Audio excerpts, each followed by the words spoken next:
everybody, welcome back to Record-ology. This is going to be interesting. Now, FOSI has gone and made an orange turntable. You know we're going to be all over that. So we're going to unbox it, we're going to test it, we're going to give you a direct feed stereo sound test of it and all of that good stuff and see if it's all show or if there's something behind that beautiful orange. It looks gorgeous. However, also in this show is a very, very exclusive look at a very limited edition product that we are bringing out very shortly. It's embedded somewhere in this video, so you gotta watch the whole thing to find out what I'm talking about. You know you're not gonna wanna miss this.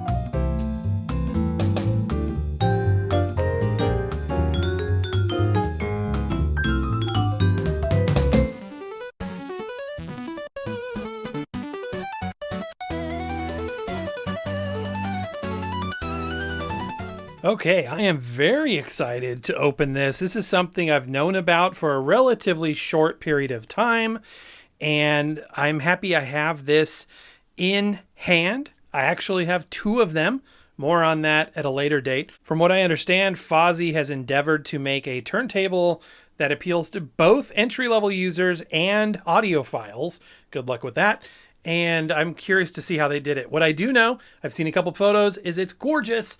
And it features orange, which is my favorite color, and is no small coincidence that the channel's colors are orange and yellow as well. Okay, I've never seen this before. It comes with a do-it-yourself retail box. You get to take your magic markers and go to town and make it the way you think it should be made. And check this out, it even features that gloss white look. It's just missing the actual graphics, which is kind of odd. Notice some of the shots from up in this region have been a little out of focus lately, and that's been driving me nuts. And I don't realize it till I get to editing because I don't have a big monitor in here. I need to get one. I want to put one up on the wall that kind of shows the shot and allows me to properly set focus, white balance, and all that stuff. Because with this little 3-inch monitor on the camera, I can't really see that well, and that's a real bummer. Before we get into this, I want to tell you that I have some amazing things to announce. First time ever on this channel kind of stuff. I'm going to announce one of them, a big one coming up a little bit later. So stay tuned to this video for that. Okay, so here's our dust cover. Looks to be clear or nearly so. Yeah, this Sony camera is really nice. It takes very pretty pictures. It's got a nice smoothing filter so they don't look quite as wrinkly as I do in real life. However, the lens is limiting. It does not like being too close to stuff. It does not do good macro shots. So if I need a macro shot on this show, I usually go with my phone. And the phone's problem is the audio sucks. So, and the camera is, it's harder to control the parameters of the camera. So I don't know. For right now though, this camera's doing the trick. It's a Sony mirrorless ZV-1 Mark 1. They have a Mark 2 out now. But yeah, there we go. Okay, yeah, I got good heft to it. Yeah, that feels hefty in a good way. I think that something I've noticed over the years of doing these shows is that a lot of people have a hard time embracing the importance of visual design elements. And what I mean by that is, especially with novelty equipment. Ooh, that's pretty. With novelty equipment especially, but even modern stuff like this, the visual part, they refuse to allow that to play into their view of whether or not it's a good product. And now I understand that it can't just look pretty, it has to work well too. But I think the idea of the visual side of things, the styling, is hugely important. Because a lot of people are thinking about, will this match my decor? Will this really fit into my vibe? Am I a minimalist kind of guy, or am I a, every bell and whistle kind of a guy or gal? Go ahead and set that over there. Ooh, orange. And looks like we got a bag here with a belt and an ultra cheap 45 adapter. More on that later. And it's not just adapters I'm talking about. Okay, let's see what we got and what we don't. Okay, we got our protective foam there. Let's take a look at the sub platter. Oh, we got a protective foam under here as well. A little bit of grease there. It's greasy on the back as well. Looking at the sub platter here, this is some kind of plastic. It seems like a high density plastic, not like an ABS, but like maybe it's an ABS. It just looks higher density. Also interesting, whatever metal this is, I don't see that same metal replicated there, which is kind of interesting. Would that throw the weight off? Would that throw the the balance off. I'm not 100% sure why that is. Anyway, let's go ahead and drop it into the bearing. Airtight, and you can see it bouncing into place there. Let's go ahead and spin it. That little piece of styrofoam there is doing the work of helping us see its rotation. Okay, I mean, I've seen bearings go for longer periods of time than that. That being said, this one seems to be engineered with a very tight compliance there. For my OCD, I wish that the metal was replicated in all 3 holes there. As it is, it's probably not that important. It's probably so minuscule. All right, we got the tone arm wrapped in a bag now. Apparently this is a thing. I've seen it now on multiple brands where we're just wrapping the front of the tone arm. I think it makes sense.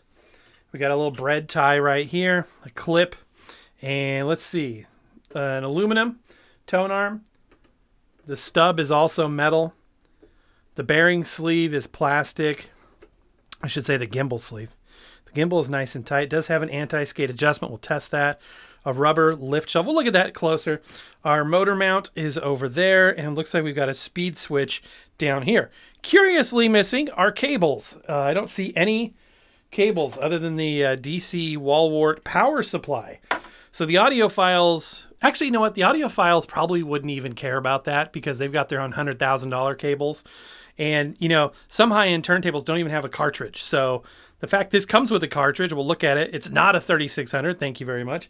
Something better than that. The fact that it comes with a cartridge but no cables, it should come with cables. Very interesting. Here's the bottom panel here. This feels like a plastic coated MDF material, and I think it's a solid board. Not unlike what U-turn does. We've got like a channel that is cut out here with a plastic cover for the wiring for the switch. We've got 4 rubber, very, very thick rubbery rubber, not like plasticized rubber, but real rubber feet. They're non-adjustable. They're not spring-loaded.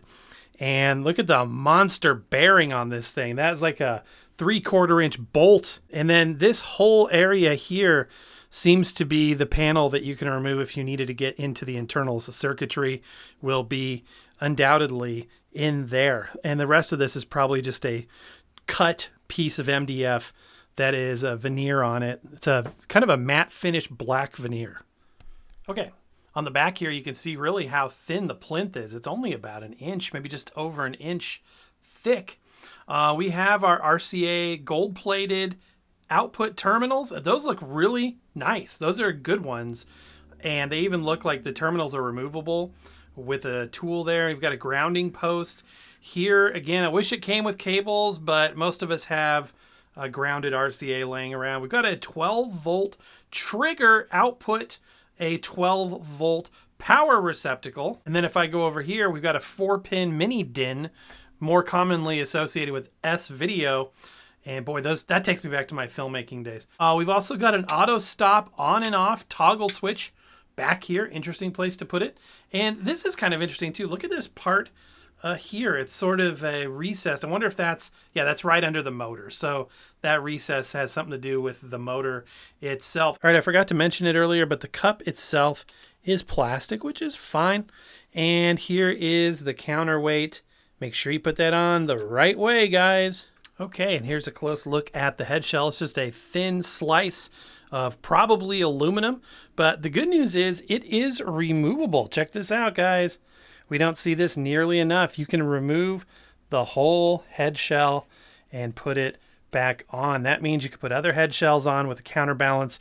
You can mix and match cartridges, head shells, any way you want to do it. But I like this orange accent color they're using. And the cartridge is the VM95E that we've seen popping up more and more lately. I love this cartridge. Yes, you do need to take off the stylus guard before you balance that tone arm, my friends. I'm so glad they included this cartridge. You can tell at a glance that it has the elliptical because it has the green stylus housing. The blue variant that they put on the LP70X has obviously a conical stylus. Unfortunately, it looks like we have a couple of cosmetic dings here as well, which is a bummer.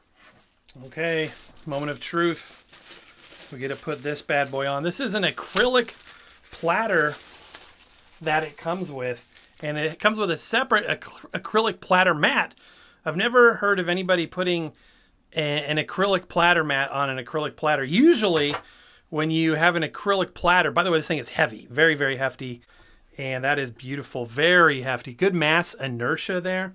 So yeah, I've never heard of putting an acrylic on top of acrylic. I would think they would slide a little bit, maybe not. Hopefully there's no slidage. But yeah, this is what you call a lit mat. It is designed to pick up the light and just shoot it out the sides. It's even more vibrant in person, and that goes right there. This does have an inset here for raised hub labels and a flat surface on the other side. That looks cool. I mean, you have to say that looks very, very cool indeed. And then we've got our belt. I think I may have said initially it was a spare belt, but it's the belt. It's a flat belt, quite large because it is externally powered here with our belt-driven motor, or our motor that's belt driving the turntable, I should say. Go ahead and put that around. Yeah, and that needs to ride down there. Good hefty pulley too. Let's look at that up close. Yeah, that's a good hefty pulley there. And a few rotations and that belt will settle into its position. See how it's riding up on the edge there? You want to be careful of that because the speed will be off if it does that. That's because the belt's position on the actual platter is a little bit high. When it does that, just go around with your fingernail and push it down. This one wants to kind of track near the bottom of the platter, so let's give it a few more spins there. And it still wants to go up on the edge there. Come on now. We're going to keep spinning it till we get it just right. Yeah, okay, there we go. So yeah, the belt wants to ride kind of on the lower side of that platter, and now it's staying within that pulley. This is one of the biggest causes for newbies saying their speed is off because the belt's riding up on the edge. Now, these pulleys actually have an ingenious design. I want to show you this up close. Now, it may be kind of hard to see. You've got this flange on the top and another one on the bottom, but the actual side of the middle of the pulley isn't flat. It's actually bowed out. So once that belt is on there, it wants to stay centered because of that raised area between the two flanges. So you can see it kind of moving up and down a little bit, sort of self-adjusting. So that's why pulleys have that design. All right, my friends, any way you slice it, that is a beautiful, beautiful turntable. Even the bird is excited about that. That looks great. Just radiates light off of that platter mat. Now, if you're saying, it's kind of creaky, these joints on the dust cover are a little creaky. If you're saying to yourself, that's absurd. Why would you put an acrylic platter mat on an acrylic platter? You need a felt mat. Might I recommend this? Yes. This exists, my friends. Currently in very low quantities, but this felt in a very high quality, fluffy one, I might add at that, may be coming our way. This isn't the big announcement, by the way, but yes, this exists, and I think this is very, very cool. Obviously want to know if this is something you guys would be interested in. I think that's very groovy, and the color, we weren't quite ready to announce this project yet, but I couldn't help myself give a little sneak peek because these colors are just perfect for this. That looks incredible. I love it. I love it.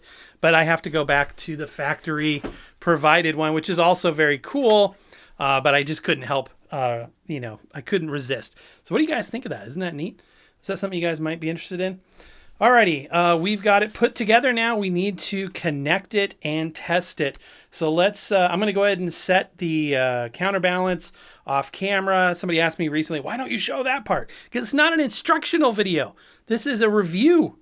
It's a review video. Not an if you want the instructions, that's available elsewhere. I'm here to review it, not to, teach on it. But sometimes I can't help myself. So sometimes I do show that stuff. But today we got so many cool things to get to. We're skipping that on the show. I'll set it off camera, but I want to check the speed. I'm concerned about, not concerned, but I'm weary of no pitch control adjustments. I'm curious how accurate the speed is on it, and also want to verify that anti-skate is doing something. Okay, now it's time to talk about something very exciting before we test. So yeah, these cheap adapters, So you guys know we're always coming out with exclusive color adapters. These are very exclusive, but you're not going to be able to buy them like you normally do. And they're going to be limited in extremely limited quantities. So this is the pumpkin spice color. This is the harvest gold color. Both of them are in extremely limited quantities. How limited? 20, and they are coming in this box. And this box contains more than just those two adapters. And when I say 20, I mean literally 20. When they're gone, they are gone. So we are releasing these box sets. Ooh, check this out. This is absolutely incredible. They are individually numbered 1 through 20. This is box number 1. And what do you get in these boxes? First of all, you get a thank you card. You get your adapters in this fancy Record-ology shredding. You get a Record-ology brush kit. Check this out. This is so cool. Look how cool this looks. Look at the logo on there. Isn't that cool? That's three-dimensional. It's like puffy. That is so cool. And these open up, and there is a carbon fiber brush for cleaning your stylus. And there is a brush for the brush. And what do I mean by that? This is a felt record brush, and it's a really great way to clean your records. And when it gets particulates and things needs to be cleaned off, this is the brush for the brush. Helps you clean it off. So yeah, this is something very cool, something that's been in the work for some time, and we are very, very excited to share that. But wait, there's more. You also get a Record-ology ribbon secured microfiber cloth, the best of the best microfiber cloths. This is all high quality cleaning materials and exclusive color adapters in a limited edition box, even a Record-ology sticker. And we will be selling only 20 of these. You're watching Record-ology. These will drop on our eBay store on September 1st. So stay tuned to September 1st. There's only 20 of them, and once they're gone, they're gone. Okay, back to the turntable. How do you turn this thing on? The speed selector switch down here is actually a 3-position switch. The middle position is the off position. This is kind of a little more wobbly than I would expect it to be, but it clicks good. It's just not as rigid as I would think that. Anyway, so that goes to 33, this goes to 45, and the middle is off, and I'm going to leave it in 33 for now. I also have the auto stop, which is usually an auto start as well, put in the on position. And this is a nice metal cueing lever. I forgot to mention that earlier. And a nice thick tone arm. This is feels like a quality tone arm. And then, yeah, it does rotate once you move the tone arm over in this configuration. All right, we need to check the speed first and foremost. This is a strobe warning.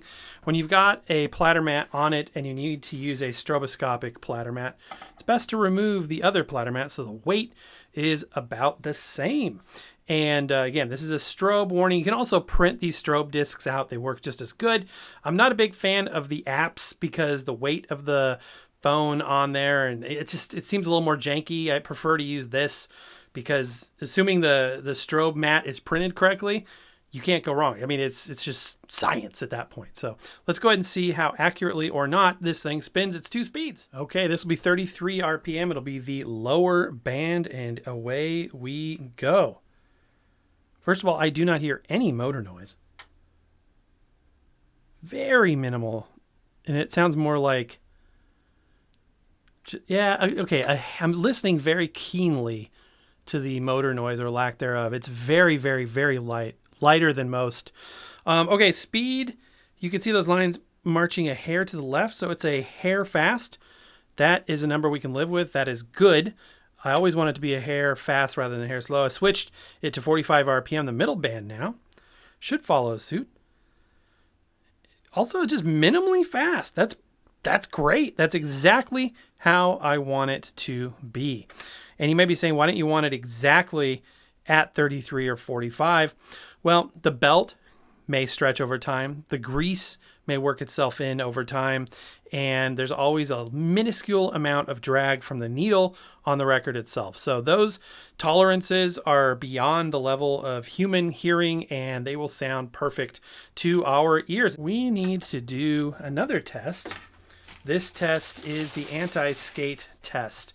So I am going to place this flat, smooth disc. It's actually another acrylic platter mat on there. And I need to put something on the platter so you can tell that it is indeed spinning. I think I'll go, you know what, I'm going to go for our Seeberg adapter. If you're not aware, we also make 2-inch Seeberg adapters.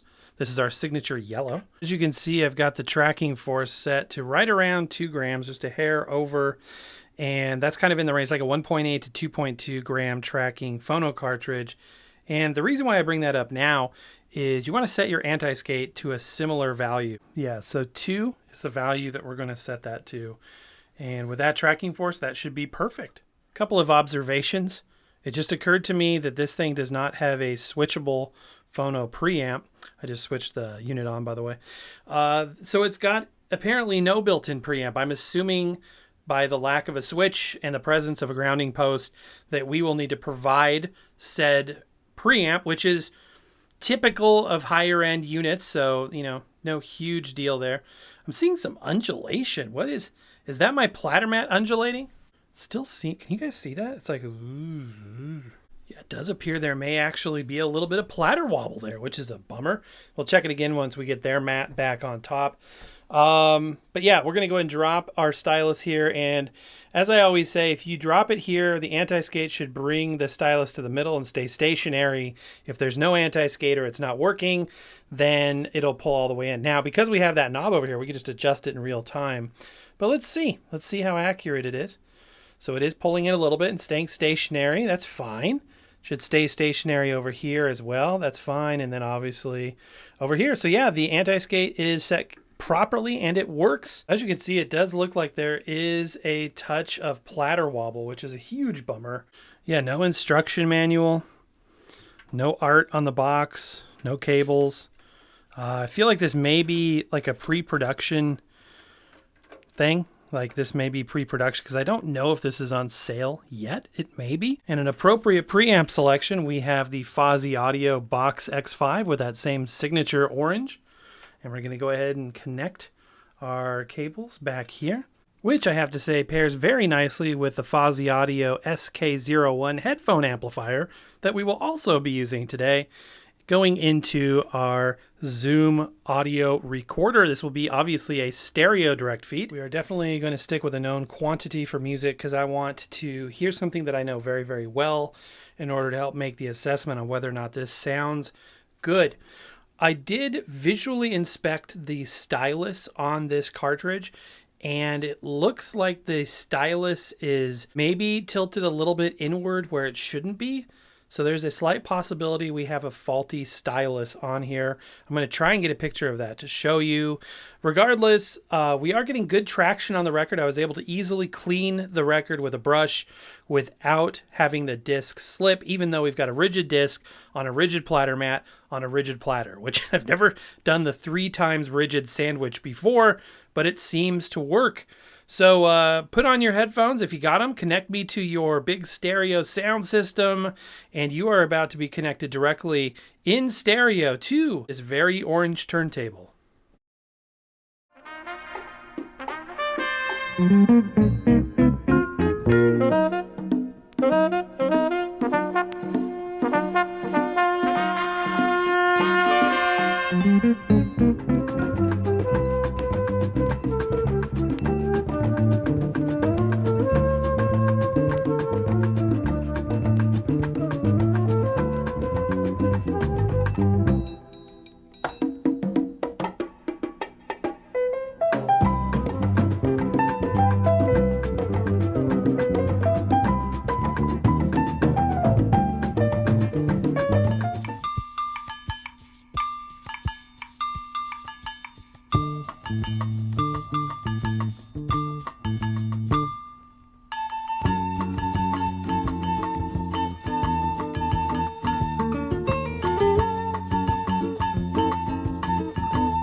and that's going to do it.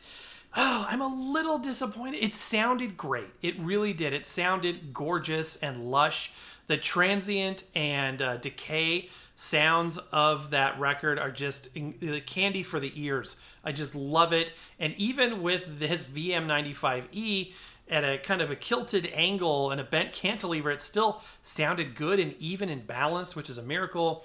Obviously, that's a one-off issue, but it shouldn't have happened. It shouldn't have left the factory with a bad stylus. Also, we had minor cosmetic issues, and possibly worse than anything, the platter wobble. It shouldn't do that, guys. It just shouldn't do that.